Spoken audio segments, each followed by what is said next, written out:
Hi, this is Chris Schroeder. Welcome back to the ACCO Legislative Update. Today we have Bill Case, ACCO's Legislative Liaison, joining us. We're going to do a little post-session wrap-up and talk about different policy bills and the budget bills. We had a good session. I think it's always important to remember we have thousands of bills filed, but typically about 15% on those, on average, become law. So overall, ACCO did have a good session. And Bill, why don't you give us a little overview of where we came from, where we started, and where we ended up? All right. Hey, good morning, Chris. And hey, thanks for including me in your ACCO video. We tried this last year. I think that I was able to get through it pretty good. As far as the session went this year, you know, every session has its own personality. This year, leadership was all new. We had a new speaker. We had a new Senate leader. Things kind of started off a little shaky. The Senate leader was elected by its majority caucus by one vote. So things were a little shaky at first with the Senate. You didn't know how things were going to play out and what the tone was going to be like in the Senate. You know, the governor then opened up the session with the state of the state. And as he went through his process, he had asked the legislature, hey, listen, my priorities are I want a flat budget, I want an income tax cut, and I'm going to create this thing called DOGE for Oklahoma. So at the end of the day, to sum all that up, the governor got what he wanted.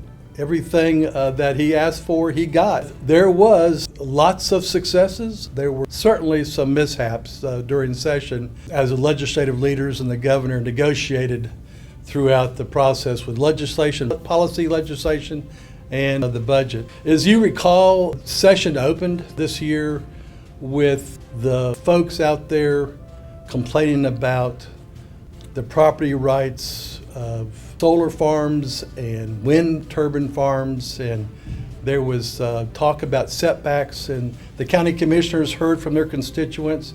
And that's kind of how the session opened up. It was all about trying to come up with policy on setbacks.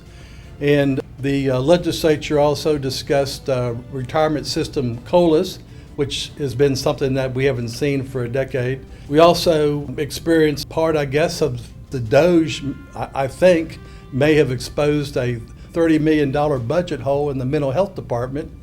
And then the legislature, for the first time I've ever seen, I'm sure it's probably happened before, but they took the action to actually remove the Department of Mental Health's commissioner, which is a governor appointee. So there was quite a bit of activity and some good things and some bad things that may have occurred. To give you an example of how things went at the end of session with the governor and the legislature, the legislature ended up sending the governor over 520 bills to sign into law. Well, the governor told them that, hey, these aren't a lot of my priorities, so I'm not going to sign them. I'm just going to let them go into law without my signature. And he did, and I've got some notes here. He had 527 bills sent to him. He ended up allowing 305 of those to become law without his signature. He signed 147 bills and he vetoed 69.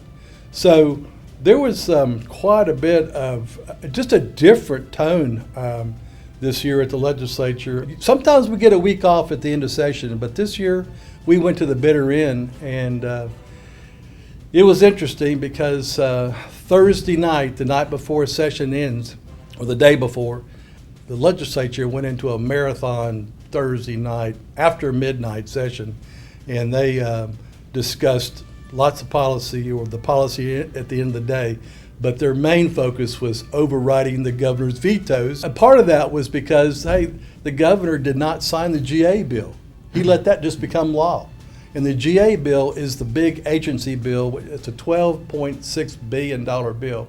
And he wouldn't sign it. So he just said, there's some things in there that wasn't a priority, that he's going to let it become law on its own. So the legislature stayed up all night and overrode a lot of vetoes. I got a number here, 47 were overridden that night. So quite a bit of unrest going on at the time, but which was really odd how things ended. that the Senate, when they finished doing their overrides, adjourned at 12:25 a.m. Friday morning. The House they went home, they came in Friday morning at 10, and they adjourned at 10:15 on Friday morning. So they both adjourned on Friday, but one did it after midnight and the other one did it at 10 o'clock in the morning. So very interesting session, Chris. A little different, but I'll have to say the legislature and the governor both had victories. I think it was a productive session throughout, and the county government absolutely accomplished a lot. Their agenda went very well. We had a bill that dealt with road and bridge funding, and the governor did sign that bill. So with that, Chris, that's kind of how things went. Yeah, definitely, I'd say an abnormal session with over 300 bills going into law without signature and then 47 veto overrides. But like you said, in the end, for counties, it was a very successful session. Now I want to talk a little bit about some policy bills before we get to budget bills, just some of the priority policy bills for ACCO this session. And let's start with House Bill 1664. This is the bill that dealt with open meetings and allowing county commissioners to be in certain events, trainings, conferences, etc. together. So I know this bill changed a little bit from how it was originally filed, but why don't you give us a little overview of how that process worked on House Bill 1664? Yes, sir. 1664 was a policy bill that the ACCO Legislative Committee endorsed, and we were trying to get some things done to try to put some reforms into the Open Meetings Act, which were overdue. One of the problems we've had over many, many years is allowing county commissioners to talk to each other outside of a meeting. It's been a real struggle for them because you have like a new commissioner come in and wanted to sit down with a senior commissioner who's been there, and they can't talk to each other legally outside the meeting. We've been asking for some reforms, and we were able to get that accomplished this year. Now, the original introduction of this bill did change. The bill we put out there allowed for the commissioners to discuss a broad range of issues. The Press Association showed up, who is kind of the watchdog over the Open Meetings Act. They said they had some problems with how broad it was, and they'd like to back off a little bit. Let us take some baby steps. Let us move into this thing a little bit at a time, and maybe next year we'll come back and we'll do some more. With that, the author agreed that that was probably the right thing to do. We moved forward with those changes because of that reason. And furthermore, just to add to that, is that the Press Association last year was involved in a pilot program with the corporation commissioners, and that pilot program is still going on. So they wanted to finish up that pilot before they actually signed off on all our requests on that bill. But we did get the bill across the finish line, and there's some good reforms. Yeah. Now, in the end, this is a good bill for counties, and I think what helped us a lot, we had Representative Cantrell and Senator Alvord were the authors of the bill, both former county commissioners. So, their knowledge of being a commissioner, I think, really helped us get this across the finish line. Now let's talk a little bit about House Bill 1665. This is one of the bills we didn't quite get across the finish line and got through the House fine, but this is the bill dealing with county officer salaries and raising those all up to the same limits the sheriffs have. So give us a little insight on, the process of this bill went through. Well, as you recall, last year the legislature decided that the local county law enforcement needed a increase in salary, increase in pay for their deputies and jailers, and they did so. We supported that. We felt like, hey, any kind of increase for county employees is a good thing. This year we came back and we requested a bill to basically create parity among the rest of the county officers. The sheriff's salary was set at a maximum of $74,500, and we just basically asked for the same. The House passed the bill. We had a large amount, a good majority of the House passed the bill. It gets over to the Senate, and it stalls out in the Senate. The Senate chairman, he decided he needed more time to think about this issue. He wanted to make sure if they're going to adjust this salary cap, that possibly let's look at maybe a tiered system for the county officers. We objected to that. He's the chairman, and he has control of the bill. And so we were not successful in getting that across the finish line. We're still going to talk about it again next year. So that's kind of how that went down. Very good. Now let's move on to House Bill 1666. This is a bill that deals with grading roads without calling Okie 811, and I can kind of set the stage a little bit. We had a couple counties road up in the past year. One of the counties, there was actually a pipeline running straight down the middle of the road, just under the surface. They actually hit that line while grading. Corporation Commission got involved and ended up writing up the county, and they had to do some additional training. And I think even in the future, we're posed with the possibility of fines for hitting these lines. This is an issue that was big for counties. We have 83,000 miles of road, and getting these roads marked timely, especially in weather conditions and everything, we thought to be a big issue. So we went looking for some language here and try to remedy the situation, and we found some language. It's almost identical to the language the state of Kansas used, and I know it took a lot of work by Representative Cantrell and Senator Fricks on this bill. This was not an easy bill. Probably the bill we had to put the most time in this session, getting all the pipeline companies, utilities to the table, but in the end, got it done. But just kind of walk us through the work that went through by these authors and yourself on this bill. Well, I think you pretty well talked about it, Chris. But what we did, we tried to simplify the language in the bill that we introduced, and basically exempt counties as a state agency, allow them to be exempt just as a state agency is. And so when we moved forward with that, the utilities and the pipeline folks came out absolutely opposing that language. So we tried to keep it simple. We tried to come up with an easy solution, something that was common sense, and that did not go over well. So we worked hard on this bill throughout the session, and we did come to a compromise finally through the House and through the Senate. Both houses we had to work hard in. But at the end of the day, we will be allowed to grade roads as we need to and maintain those, and also maintain the bar ditches. Any excavation at all, Chris, we still need to be calling Okie 811 and making sure that we comply with the Underground Facilities Act. Yeah, absolutely. And this was, like I said, this was a big bill to get done for as many people were involved. So it was good effort there. Next, let's talk a little bit about House Bill 1595. This is dealing with assault and battery. We've ran a few bills over the past couple of years trying to kind of specify assault and battery on county employees and haven't been very successful, but this is a bill that kind of deals with something very similar. So why don't you give us a little insight on that? Yes, this was one of our agenda bills. We actually filed a bill in the Senate to Senator Jack Stewart, former county commissioner. He was the primary author of it. And basically, we were trying to protect our county employees. The lawmakers, they have a different frame of mind on that now. They see it as creating a special class of folks that get special treatment under the law. And so they decided that our bill would not move forward specifying just the county employees. But what did move forward by another author, House Bill 1595 by John George, House Rep, he had a bill to increase the penalties for all. And so this does provide protections for the county employees, and that in the case that there is some type of crime against a county employee in the commission of their duties, that serious offenses, penalties, and fines will follow with that.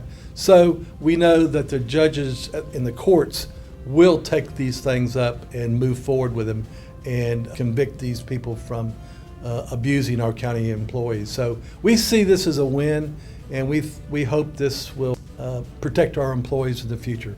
And it passed overwhelmingly as well. And the last policy bill I want to touch on is Senate Bill 403. This bill was ran by a couple former county commissioners as well. Senator Jack Stewart and Representative Josh Cantrell ran this bill, and I think it's some experience that Senator Stewart has when he was a county commissioner and something he wanted to clean up. I think it's a bill that all counties can benefit from, and this is when we have essentially you bid out a project and the first bidder can't provide the service, we're allowed to go to the second bidder without having to rebid it or do telephone quotes and all that. So any insight to add on that one, Bill? Yes, Senator Jack Stewart had worked on this as a county commissioner. He had gone through this process with his purchasing agent. It delayed time, it cost money. And so he got to the legislature, he just said, I'm going to work on this and get this across the finish line. In the past, he'd introduced it, but this year he did get it across. And you're right, the purchasing agent can now take the qualified bidders, and if the first awarded bidder cannot deliver on price or transportation, then the purchasing agent can just go down the list to the next lowest bidder, call them and ask them if they can honor the price, and if so, they go with the next bidder without having to resubmit new bids and go through a process that could take 60 days or more. It was a very, very good reform for purchasing across countywide. It's a good bill. Now let's talk a little bit about some of the budget bills or the budget-related bills, and primarily when the House, Senate, and Governor all agree on a budget, this funding can be in the primary budget bill or it can be in kind of what we call trailer bills, but primarily most of these were passed in the last 2 weeks of session, so we'll touch on a few of those. And the first one I wanted to talk about was Senate Bill 85. This is a bill that's been out there for years and really has never got much traction, but it's dealing with the reimbursement rate for DOC prisoners back to county jails, and that was finally raised. So what insight do you have on that, Bill? Well, Senator Darrell Weaver, he's been a champion for law enforcement over the years, and he's always worked closely with the jail system and the sheriffs and the DOC, and he worked hard on this for the counties for some time. This is not his first rodeo on this. This year he brought the bill back out again to give the counties at least some additional increase in the reimbursement rate from DOC, and he was able to move it from $27 to $32.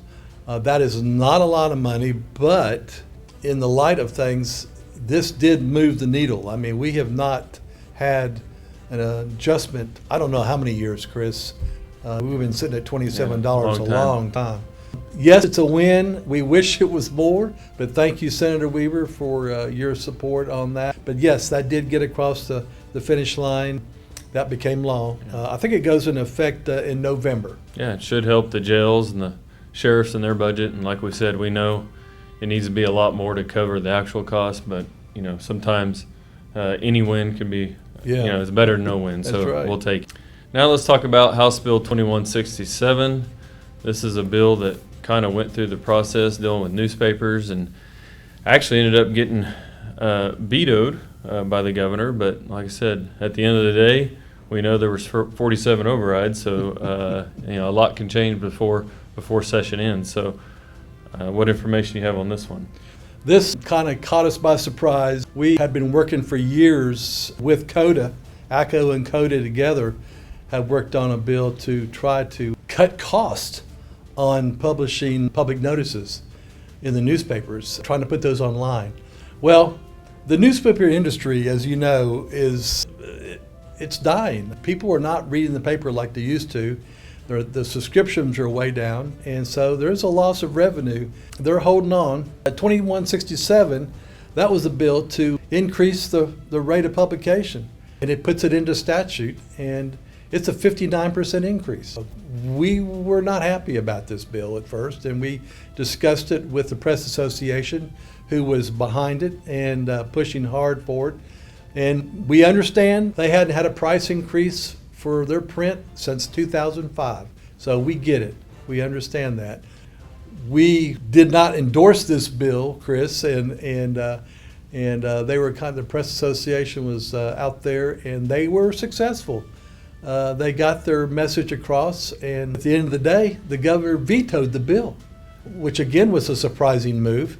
I think he agrees that, hey, government shouldn't be subsidizing this private industry, which the county government will be doing. At the end of the day, the legislature overrode that veto and overwhelmingly overrode that veto.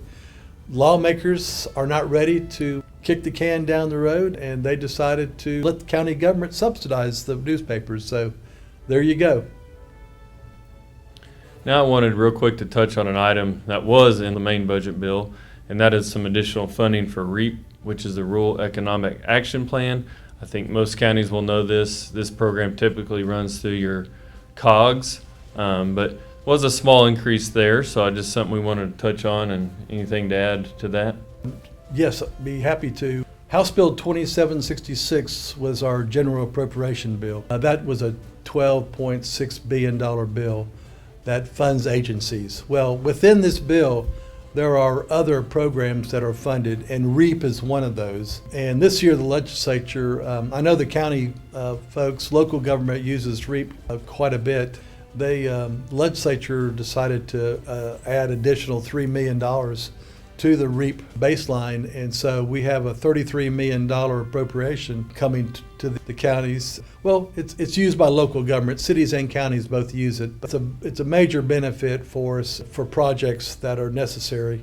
And also, I just wanted to add, in that appropriation bill, in that GA bill, we also had some mental health monies that were appropriated that go to the county community mental health, and that was about $12 million.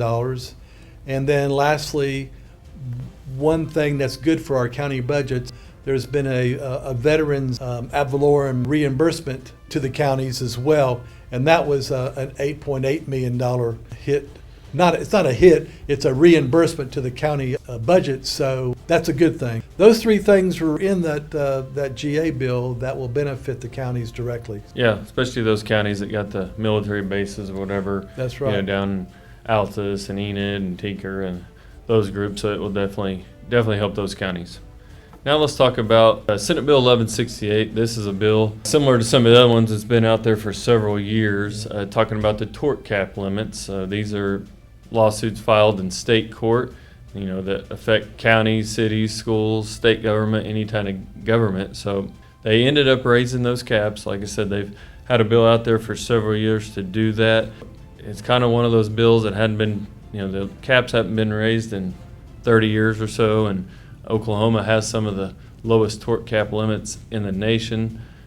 There probably was some room for those to be raised, and I think our stance has always been, if those are increased, they need to be reasonable increases. So that was our main thing, because it's going to affect counties' budgets just like the other local governments. Because when you get these lawsuits, we're going to have to pay more than what we were. So what can you add on that? This has been out there for many, many years. Yes, Oklahoma is the lowest. It might be the lowest. Currently, the cap is at $25,000 for one occurrence for property damage, let's say, and it got raised to $75,000. So it's reasonable from 25 to 75. That is a reasonable amount based on how much even a vehicle costs today. A pickup truck or a SUV. I mean, you're talking, $50,000, $80,000 vehicles, and if for some reason government has a tort filed against it for that claim, in the past people were only getting $25,000. So it was time. It was time to get it done. There are some other cap increases in this bill that probably are reasonable as well, but I'm not going to get into it because it's more complicated formula. But it's based on your county's population and how those caps are affected under whether it's health care, under accidents, things like that. So anyway, the governor did sign that bill, and there was only one no vote out of the legislature on this bill. So the majority of the lawmakers, they felt the need to pass it. Now let's touch on our big funding bill, House Bill 2578, which is the PACT bill, or created the PACT fund, and like I said, allows up to $75 million of new money for county roads and bridges. And For those of you that maybe haven't been around a long time, this is a big bill. This is the largest one-time appropriation for county roads and bridges, I believe, in history that we could find. So it's a big deal. The legislature appropriating this money. There was, like I said, a lot of people involved in this process. But Bill, why don't you give us a little bit of a rundown on this bill? Yes, I will, Chris. And yes, very big, game changer for county highway system. It absolutely is. This road and bridge funding is always a cornerstone of our legislative agenda. And every year we go out there asking for some type of an adjustment and an increase. And I was so pleased to hear that we had several county commissioners throughout our state that before session were absolutely coordinated in an effort to contact legislative leaders and say, hey, listen, we need something. And so with that, the ACCO Legislative Committee sat down. We put together some bills that we requested in the Senate. I'm going to tell you, one of the bills raised the SERB fund from the $140 million that we get up to $200 million. The other bill in the Senate we asked was to increase the SERB funding to $50 million. Both of those bills were introduced. One of them did not move out of the Senate. The other one moved out of the Senate, moved into the House, passed the House, and it stayed there until the very last weeks of session. But in the meantime, we had a representative, or the chairman, Caldwell, Trey Caldwell, from Comanche County, that he came forward with a bill, him and Senator Hayes from Tulsa, and they came up with an idea to try to increase road miles for the county highway system. And so he came up with a formula, and it's going to be very helpful to many, many counties. It's going to bring 75 million new dollars, gross production tax dollars on natural gas, new monies coming to the county highway system for bridge work and also for road maintenance. So a big win, very important bill, very thankful to many, many people, county commissioners, as well as lawmakers. And this bill had only 6 votes against it out of the whole legislature, and the governor did sign this bill.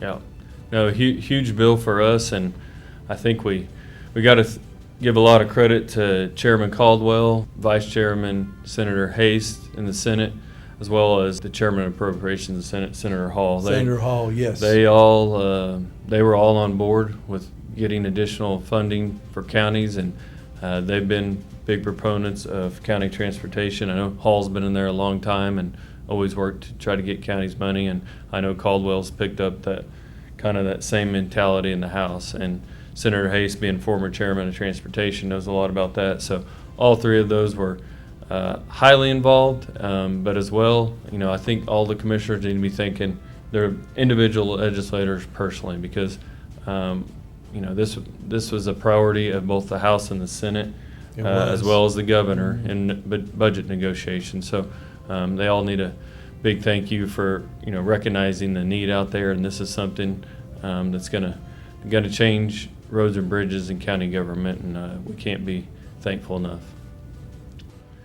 So that's most of the priority bills we're going to talk about today. We could talk about a lot more, but just in effort of time, there was a lot of other county-related bills that passed that affect county government that are good bills, but like I said, just in essence of time. But Bill, if you got anything you kind of want to wrap it up with or close on?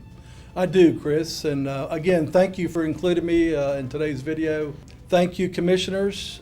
Thank you to the ACCO Legislative Committee. They put a lot of work into this, time and effort into our agenda. We were successful. We had a good year. County government had a good year. I'm so pleased that I could work with all you folks.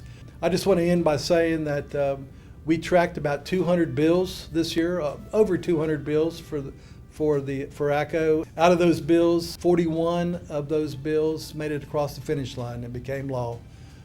That might be too many laws, I don't know, but they are some important reforms in there that we did really need. Also, I wanted to just touch on the reach out program that ACCO has.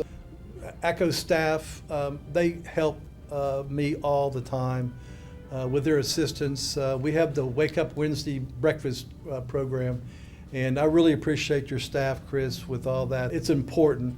We had 29 senators, different senators, and we had 20 different state reps that came to breakfast over the 16 weeks. So that's a good percentage of folks, and we wish it was higher on the rep side, but it was successful, and it means a lot, and we have built relationships with these lawmakers and continue to do so. So with that, again, thank you, commissioners, for all your work on 2758, which was our PAC fund bill, and look forward to more successes in the future, Chris. Yeah. No, and I want to thank Bill. I know he spends his time every day in the halls out there representing county government and county commissioners and does a great job, so we appreciate him. And as he mentioned, you can kind of go on and on with people to thank, but the day-to-day, the face-to-face conversations that county commissioners have with their legislators is probably more important than anything we do. We got the legislative committee does a great job, the ACCO board, but in the end, it takes a lot of people. There's not one or two people who are going to get this done. It's a team effort, so Right. all the way across the board. So we thank you for watching today. That's all we have this session. Thanks for watching the ACCO Legislative Update.